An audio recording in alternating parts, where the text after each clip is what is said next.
Surah Al Jin.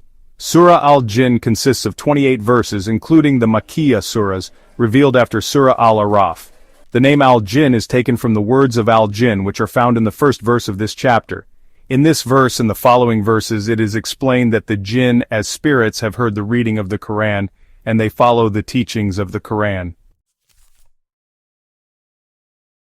The main contents of Surah Al Jin.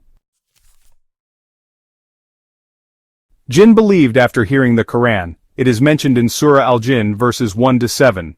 A group of jinn listened to the Qur'an read by the Prophet Muhammad, and they were impressed by the amazing reading which gave clues to the truth.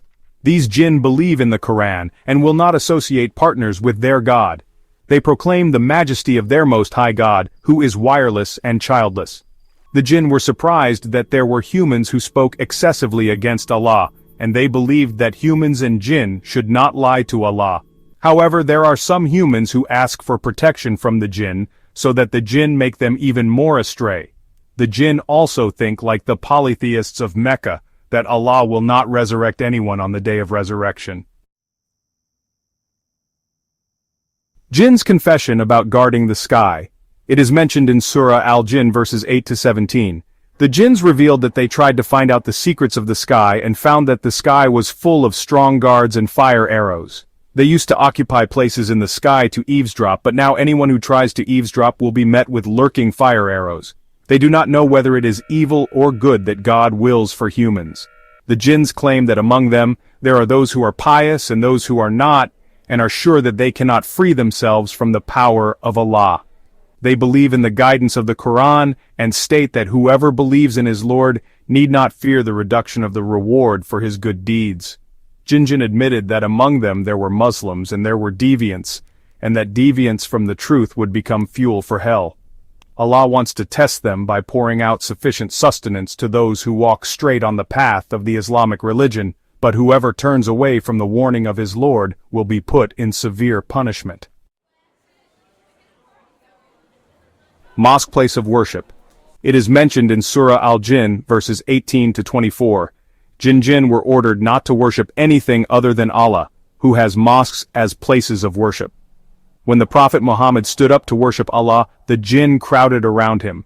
The Prophet Muhammad emphasized that he only worshipped his God without associating partners with him with anything. He also stated that no one could protect him from Allah's punishment other than Allah himself, and his job was only to convey warnings from Allah. Those who disobey Allah and His Messenger will suffer the punishment of hell and will remain eternal therein. Thus, when they see the promised punishment, they will realize who is weaker in helpers and fewer in number. Only Allah knows the unseen. It is mentioned in Surah Al Jin verses 25 to 28. Prophet Muhammad was asked to state that he did not know whether the punishment promised by Allah is near or still a long way off. Allah knows the unseen and only shows it to the messengers whom He approves by placing guards, angels, in front of and behind the messengers. This aims for Allah to know that the messengers have conveyed the message of their Lord correctly, while His knowledge encompasses everything that is with them, by counting everything one by one. Conclusion of Surah Al Jin. Surah Al Jin explains that the Qur'an is not only guidance for humans, but also for jinn. Knowledge about jinn was obtained by Prophet Muhammad, PBUH, through revelation, which revealed that there is a group of jinn who believe in Allah, while others are disbelievers. This chapter confirms Allah's promise to jinn and humans to bestow His sustenance on those who follow the straight path, as well as providing a guarantee of protection to the Prophet Muhammad, peace be upon him, and the revelations he brought. Thus, this surah highlights the importance of faith and obedience among both humans and jinn.